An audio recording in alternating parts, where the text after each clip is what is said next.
Sitting in front of the spot where New York's World Trade Center once stood evokes memories of September 11, 2001.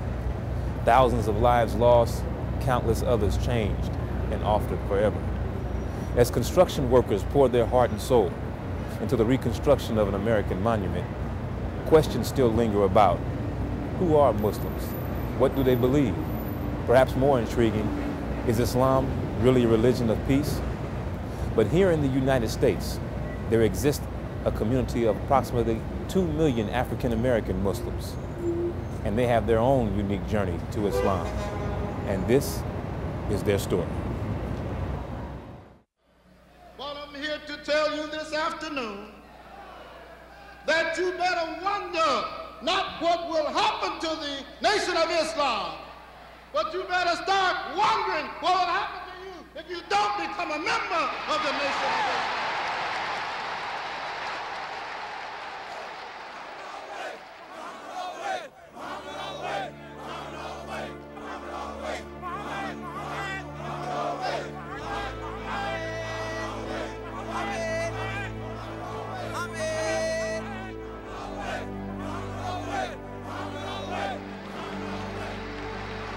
Chicago, February 26, 1975. While the body of its leader lay waiting for burial, the Nation of Islam held its annual Savior's Day convention. The armory overflowed with those whose life had been touched by his message. For 43 straight years, Elijah Muhammad had been the leader of a movement that demanded a race of people reclaim their lost identity, and did so by employing a strategy that shook America into facing the residue of its painful past. He said that we had to learn the knowledge of self, and that is the greatest thing that can happen to us, is that we have to reacquire the knowledge of self. The rest of the Muslim world had looked at Elijah Muhammad as a false prophet and the Nation of Islam as a cult.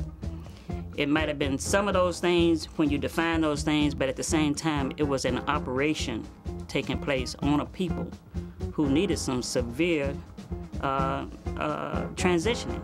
A movement that gave rise to some of the world's most courageous personalities. This is the end of the trail for the fighting, for everything. I'm ready to give it all up for Allah, God, and my religion, Islam, and my leading teacher, the Honorable Elijah Muhammad. I'm ready to die right now. And others who challenged our logic and intellect. No, we don't believe in segregation. We believe in separation. A society in which we can stand on our own feet and take care of ourselves as other intelligent people do. In the building of a nation is the building of character. And that lies upon the building of minds. It required a discipline in African-American men, defying the stereotypes and cliches of their troubled past. The Honorable Elijah Muhammad's program took people who were ex-convicts, who were thieves, who were robbers, who were liars, who were pimps, who were players, and turned them into responsible human beings. Gave us a whole new culture. In an outpour of emotions, speakers took to the podium to express love for their late leader and an undying loyalty for the one to follow. His life was the will of God. His mission was the will of God. His passing is the will of God. His son is the will of God. And we are the will of God this afternoon. All praise is due to But lurking in the undercurrent of the nation was the unfolding of a much different story. And on that February day, Elijah Muhammad's seventh child, Wallace, would carry the ideas of profound change. Wallace came in with a completely different agenda and program. Historically, I knew, after talking to him and seeing who he was, how he was able to transform Islam from being a bit of a reaction in the movement as I understood it, to a positive spiritual choice.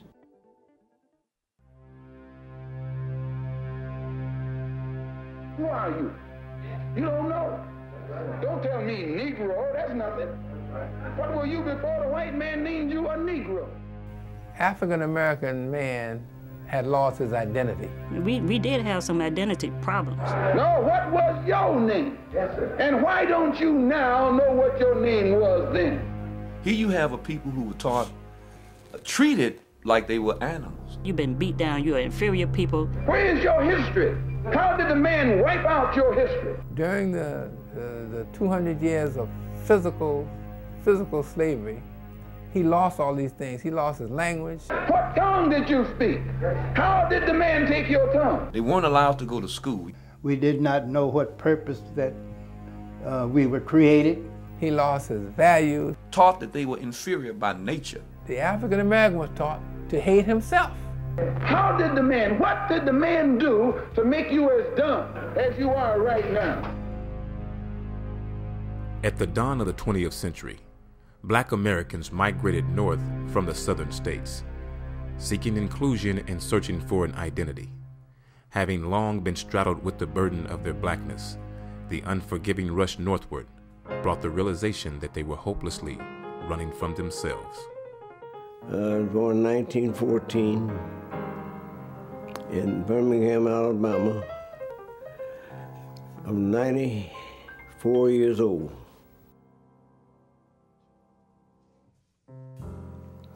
Had a farm about 45 miles from Birmingham.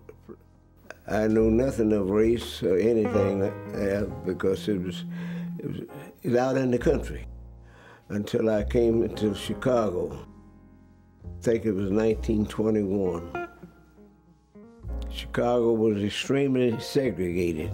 At the close of slavery, blacks had long been accustomed to living within two distinct worlds: the ingenious design of Jim Crow and the emotional destruction it would cause went far beyond the boundaries of separation and etched itself within the hearts and minds of the segregated class. If you want to render something inferior, you kill in your own mind its value and importance. In your mind, its value and importance. And then it becomes something that you can kick, that you can throw away, that you can misuse, that you can abuse anytime. I mean, we all came out of the same pot. We all came out of the same pot of self-hate, lack of pride, lack of self-esteem, all of us, you know. And it wasn't just one or two of us, it was 22 million of us in that condition over the history of slavery. The white people would give the best jobs and the best everything to those of lighter skin. People with straighter hair and all that stuff, they got the best jobs. As your skin gets lighter, your future gets brighter. They were advertising Natanola bleaching cream. This was done way back in the 30s and in the 20s. And that's how the society was working at that time. I can't run and hide, 'cause I'm dying inside. And I really wanna be free, but I don't like being me. And all like a child with a toy, my pain brings them joy. So when will it be that I'm a man and not a boy? But oh,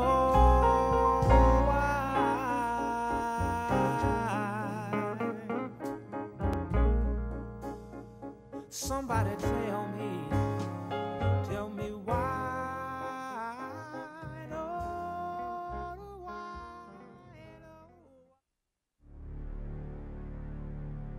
On July 4th, 1930, a man who called himself Master Fard Muhammad walked the streets of Detroit. Armed with an array of colorful exotic silks for sale, he caught the attention of the people.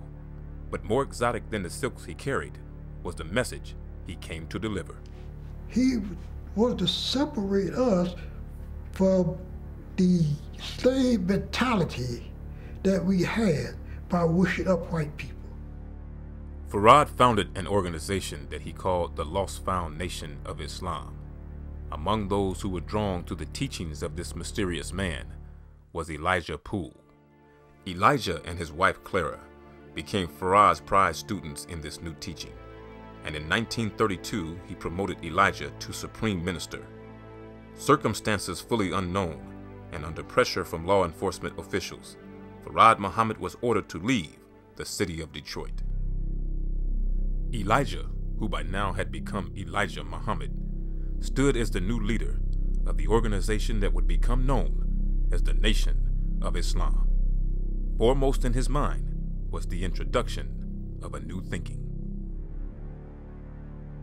No.